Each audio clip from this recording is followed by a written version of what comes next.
how mindset works. And there's three things that actually dictate your mindset. And number one is going to be your focus. And I know when I was younger, I used to let something that I was focusing on just run in the background and I would continue to focus on it. And that would actually dictate my emotions as well as my mindset. So one of the things that you can pay attention to is your focus.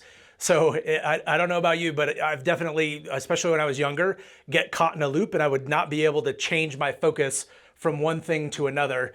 So I would say that that would actually, it's almost like a practice if you were, practicing basketball or practicing a sport, is that basically the more that you repeat it, the better you're going to get. So changing your focus is actually going to be a mental muscle and starting to pivot on what do you want to focus on.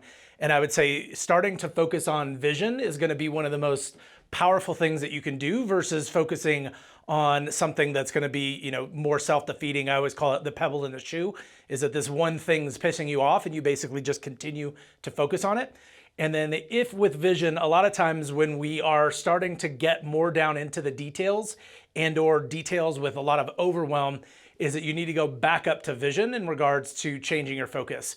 So these things have actually been substantially beneficial for me. I became a life coach back in 2008, and I'll never ever forget it when they basically explained that if we are getting some of these negative emotions, is to change back up to going to vision and getting clarity on, they call it a compelling future, and getting that vision for what you want. Number two is going to be your body, and obviously the body at rest stays at rest, the body in motion stays in motion. So I would say definitely pay attention to what you're doing with your body, and you could do so many simple things, whether that be jumping jacks, taking a walk. For me, I love yoga. If I can get into a yoga session, it's really going to help my mindset because it's also going to work with the breath as well as my mind as well. So. And then lastly is language, and we all have that internal voice that's kind of chattering in our mind, and you can basically, just like focus, is you can start to change what you are actually in that internal dialect. So you can start saying positive things versus negative things, and a lot of times it's like, I'm not good enough, I can't do it, this won't work, this is horrible.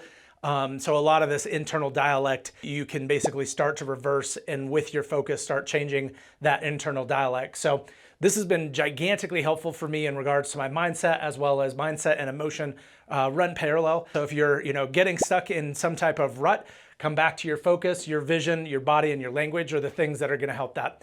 So if you found this helpful, make sure to subscribe for more.